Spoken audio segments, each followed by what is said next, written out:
दोस्तों, आज मैं आपको ठंड में गरीब के घर आई नई रजाई की कहानी सुना रही हूँ।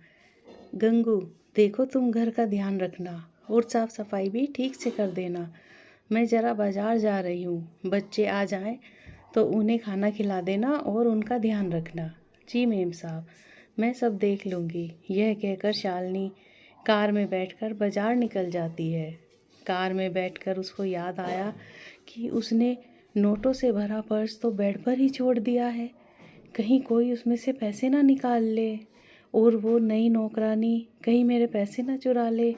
अभी नई नई तो लगी है, उस पर विश्वास भी नहीं कर सकते। तभी वह सोचती है कि उसके घर का एड्रेस तो मुझे पता है, मैं उसके घर जाकर देख सकती हूँ। बस फिर वह एक बड़े शोरूम में जाती है और बहुत सारे कंबल रजाइयों का ऑर्डर देती है। देखो मैनेजर, और मैनेजर से बोलती है, देखो मैनेजर, आप तो जानते हैं कि हर सर्दियों में मैं गरीबों में कंबल व खाना बांटती हूँ। इस बार मैं 2000 कंबल लेना चाहती हूँ और वो थोड़े मोटे और गर्म होने चाहिए। जी मैडम, आप जैसा कहें, मैं आज ही 2000 कंबल का सेट आपके घर पहुँचवा दूँगा। उसके बाद शालिनी कुछ और घर का सामान खरीदती है और एक डबल लेयर की फैब्रिक की रजाई भी खरीदती है और फिर वह वापस अपनी कार से घर आ जाती है। गंगू जब अपनी मालकिन की रज़ाई देखती है तो उसे भी याद आता है कि उसके पास भी रज़ाई नहीं है। उसके बच्चे ठंड में ठिठुरते रहते हैं। अब चूँकि ज़्यादा ठंड बढ़ गई है, उसको भी रज़ाई खरीदनी थी, पर उसके पास अभी इतने पैसे नहीं थे कि वो एक नई रज़ाई खरीद सके। यही सोचकर गंगू परेशान हो जाती है। उसके परेशान चेहरे को देखकर शालिनी पूछती है कि क्या हुआ गंगू, तेरे चेहरे का रंग क्यों उड़ा है? कुछ नहीं मेम साहब। अच्छा, अब मैं चलती हूँ, मेरे बच्चे घर पर अकेले हैं। जब वह घर पर जाती है तो उसके बच्चे आंगन में बैठे धूप सेक रहे थे। वह बोलती है, तुम लोग बाहर क्यों बैठे हो? अंदर बैठकर पढ़ाई क्यों नहीं कर रहे? माँ, अंदर बहुत ठंड लग रही थी, अंदर हम इसलिए नहीं बैठे, यहाँ आंगन में धूप भी अच्छी आ रही है, इसलिए हम यहीं पर बैठकर पढ़ रहे हैं।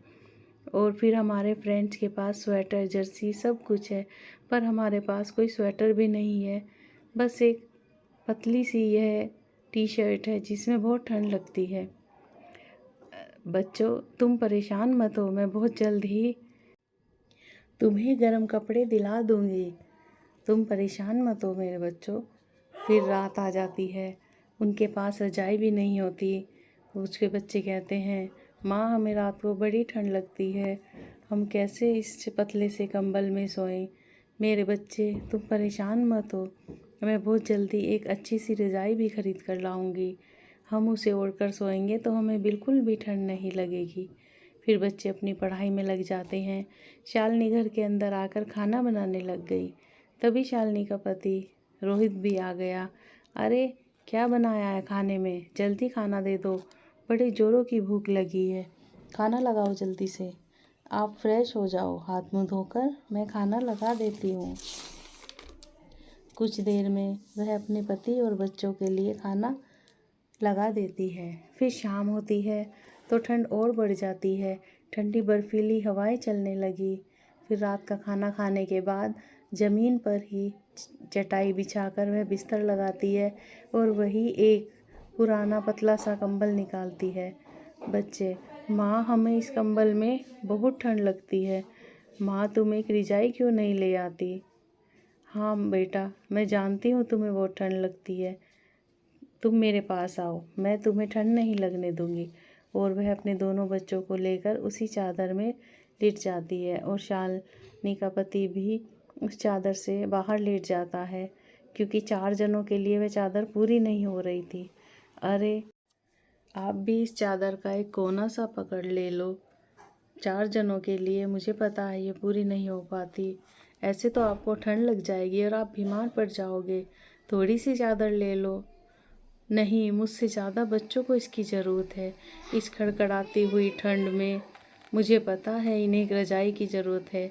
मैंने अपने मालिक को बोल रखा है, जैसे ही मुझे वह पैसे देंगे मैं नई रज़ाई ले आऊँगा।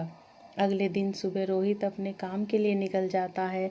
शाम को वह अपने मालिक से पैसे के लिए बोलता है। मालिक, बहुत ठंड पड़ रही है, हमारे घर में रजाई भी नहीं है, मेरे बच्चों को एक पतले से कंबल में ही गुजारा करना पड़ रहा है। अगर आप पैसे दे दोगे तो मैं बच्चों के लिए एक रजाई खरीद लूँगा, चाहे अभी आधे ही पैसे दे दो। सेठ, जब देखो तुम पैसे ही मांगते रहते हो। पैसे नहीं है अभी मेरे पास, कल होंगे तो दे दूँगा। उसका मालिक ऐसे बोलकर वहाँ से चला जाता है। उसके बाद रोहित भी दुखी होकर घर चला जाता है। शालिनी, क्या हुआ जी, ऐसे उदास क्यों लग रहे हो? सेठ जी ने पैसे देने से मना कर दिया। अब इतनी कड़कड़ाती हुई ठंड में मैं बच्चों के लिए कहाँ से रजाई लाऊं? शालिनी भी बहुत परेशान हो जाती है। फिर दोनों उसी पुराने पतले कंबल में बच्चों को लेकर सो जाते हैं। वह कंबल कभी किसी के ऊपर से हट जाता है तो कभी किसी के ऊपर से। ऐसे में बच्चे बीमार पड़ जाते हैं। अगली सुबह, अरे मेरे बच्चों को तो बहुत तेज़ बुखार है, अब मैं क्या करूं? इस कड़कड़ाती हुई ठंड में मैं अपने बच्चों को कैसे बचाऊं?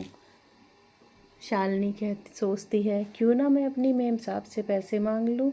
पर उसकी मालकिन तो 1 महीने के लिए विदेश चली गई थी, जिससे वह और दुखी हो जाती है।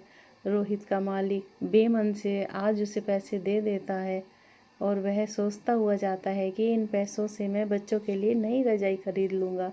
वह मन ही मन खुश भी हो रहा था कि वह अपने बच्चों के लिए रजाई ले जाएगा और इस कड़कड़ाती हुई ठंड में उनको सुकून से सोते हुए देखेगा। अब मुझसे अपने बच्चों की और नहीं देखा जाता, मेरे बच्चे बीमार भी पड़ गए हैं। तभी रास्ते में एक लड़की का एक्सीडेंट हो जाता है। उसको देखकर कोई भी उसे अस्पताल नहीं ले जाता, सब तमाशा देखने लगते हैं, पर रोहित से नहीं देखा जाता। वह उसे तुरंत ही अस्पताल ले जाता है और अपने पैसे से उस लड़की का इलाज करवाता है और फिर खाली हाथ वापस अपने घर लौट जाता है। उसका उदास चेहरा देखकर शालिनी व बच्चे समझ जाते हैं कि आज भी पैसों का इंतजाम नहीं हुआ होगा, क्योंकि पापा रजाई नहीं लाए हैं। हे भगवान, और कितनी हमारी परीक्षा लोगे? हम गरीबों को बख्श दो, हम पे दया करो भगवान। वह फिर चटाई पर बिस्तर लगाकर उस पतले से कंबल में सो जाते हैं। सारी रात वह ठंड से कांपते रहते हैं। तभी एक आदमी खिड़की से देखकर उनका दरवाज़ा खटखटाता है।